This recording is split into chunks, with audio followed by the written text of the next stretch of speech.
ایمان ایسی دولت ہے جو چھپے نہیں چھپتا، وہ نظر آتا ہے، جہاں نظر آتا ہے وہاں روشنیاں پھیل جاتی۔ میں جب سے کالج چھوڑا میں کبھی ہوٹلوں میں نہیں گیا، یہ 5 اسٹار ہوٹل کا اس وقت ہم جایا کرتے تھے جب کوئی وہاں جانے کا نام نہیں لیا کرتا تھا۔ چھوٹی عمر میں لاہور چلے گئے، ماں باپ جیب میں پیسے ڈال دیتے تھے، وہ سمجھتے تھے پڑھ رہے ہیں، ہم کچھ اور کاموں میں ہوتے تھے۔ تو پھر اس کے بعد میں زندگی میں پہلی دفعہ گیا، ہمارے ایک دوست تھے، ان کی بیٹی کی شادی تھی، تو میں کبھی نہیں جاتا ایسے موقعوں پر اس قسم کی جگہ پر، لیکن اس نے میری اتنی منت کی کہ میں شرمندہ ہی ہو گیا۔ میں نے کہا اچھا بھائی میں آ جاؤں گا، اور پھر اس نے مجھے تسلی دلائی کہ وہاں سارا الگ الگ ہے، عورتوں کا انتظام الگ ہے، مردوں کا الگ ہے، پی سی لاہور میں۔ تو میں نے کوئی 30-32 برس کے بعد اس ہوٹل میں قدم رکھا، ماضی کے دھندلکوں میں جھانکتے کتنی صبحیں کتنی شامیں وہاں گزری ہوئی تھیں غفلت کی۔ تو میں جب وہاں سے نکلنے لگا کھانے کے بعد، تو عورتیں نکل رہی تھیں، اکثر بے پرد تھیں، تو وہاں گیلری میں مجھے کسی نے روک لیا، مجھ سے بات کرنے لگ گیا، میں کھڑا ہو گیا، دائیں بائیں کچھ اور عورتیں کھڑی تھی، اتنے میں سب کی نظر پیچھے لگی، عورتوں کی بھی مردوں کی بھی۔ تو مجھے سمجھ میں نہیں آیا کہ یہ نظریں پیچھے کیوں اٹھ رہی۔ کیا دیکھا، میرے قریب سے ایک خاتون گزری جو سر سے لے کر پاؤں تک مکمل برقعے میں، ہاتھوں پہ بھی دستانے تھے اور پاؤں میں جرابیں تھیں، اور ایک بالکل سادہ سا برقع انہوں نے پہنا ہوا تھا۔ جب وہ گزری ہے تو ایک دم سناٹا چھا گیا، سارے عورتوں پر بھی سارے مردوں پر بھی۔ تو مجھے اس وقت خیال آیا کہ یہ حق ہے، یہ سورج جب چمکتا ہے تو ہر ایک کو اس کی روشنی نظر آتی ہے۔ وہ عورت اتنے اعتماد سے گزری، ورنہ ایسے ماحول میں تو جنہوں نے پردے کیے ہوتے ہیں وہ پردے اتار دیتے، سر سے دوپٹے اتار دیتے، وہ اس میں اس طرح گزری، اوہو، سب کی نظریں شرم و حیا سے جھک گئیں۔ وہ عورتیں جن کے دوپٹے کہیں جا رہے تھے ان کی بھی نظریں شرم و حیا کی وجہ سے جھک گئیں۔ یہ مسلمان عورت کی پہچان ہے، یہ فاطمہ کی بیٹی ہے، یہ خدیجہ کی بیٹی ہے، یہ مغرب کی ننگی بیٹی نہیں ہے کہ جہاں ماں بیٹی کا تصور ختم کر دیا گیا ہے۔ اب وہ گندگی ہماری طرف پھینکنا چاہتے ہیں، وہ ہمیں یہ گند چاٹنے پر لگانا چاہتے ہیں، اور ہم اللہ کی منت کر رہے ہیں یا اللہ تو اس نظام کو توڑ دے۔ ہماری تو بے بسی ہے، ہماری بیٹیوں کے سر سے دوپٹے اتر گئے، کپڑے مختصر ہو گئے، عجب حال ہے۔ حیا پتہ نہیں کہاں ہی روٹ کے چلا گیا، نظر ہی نہیں آتا۔ پہاڑوں میں جا کے بھی ڈھونڈا، وہاں بھی نہیں ملا، صحراؤں میں گئے، دریاؤں میں گئے، کہیں نہیں ملا۔ کبھی ایک صفت ہوا کرتی تھی، آج پتہ نہیں کہاں سے ملے گی، کس بازار سے ملے گی، وہ منڈیاں ہی بند ہو گئیں۔ جس قوم کی بچیاں ناچ گانے کو اپنا شعار اور شوق بنا لیں، ان کی نسل سے اب خالد بن ولید نہیں پیدا ہو سکتے، ناچنے والے ہی پیدا ہوں گے۔ محمد بن قاسم نہیں پیدا ہو سکتے، طارق بن زیاد نہیں پیدا ہو سکتے۔ مجھے صلاح الدین یاد آیا، میں بہت رویا، وہ بھی کسی ماں کا جنا ہی ہوا تھا۔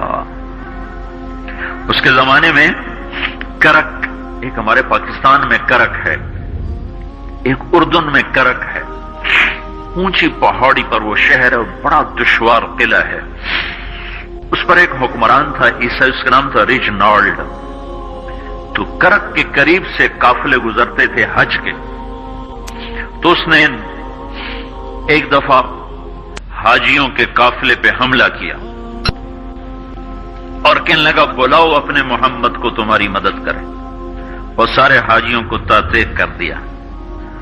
اور دوسری دفعہ اس نے بحری بیڑا تیار کی اور مدینے پر حملہ کرنے کے لیے وہ بندرگاہ تک پہنچا یمبو کی، لیکن موسمی حالات سازگار نہ تھے تو واپس ہو گیا۔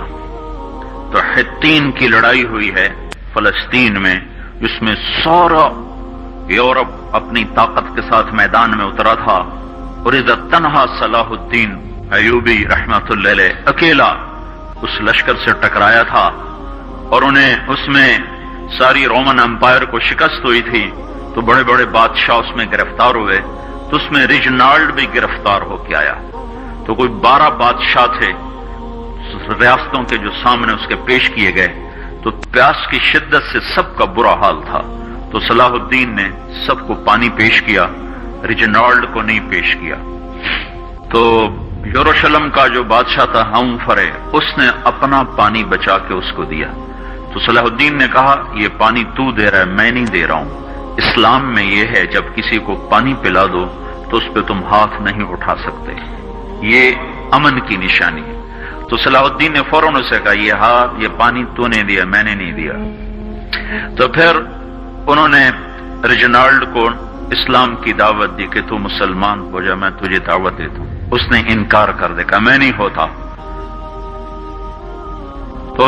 تو انہوں نے کہا میں نے تیرے قتل کی 2 دفعہ قسم کھائی تھی، ایک جب تو مدینے پہ حملہ آور ہوا تھا تو میں نے قسم کھائی تھی میں تجھے اپنے ہاتھوں سے قتل کروں گا، اور دوسری دفعہ جب تم نے حاجیوں پہ حملہ کر کے کہا تھا بلاؤ محمد کو، تو میں نے قسم کھائی تھی کہ مجھے اللہ نے موقع دیا تو میں اپنے ہاتھ سے تیری گردن اڑاؤں گا۔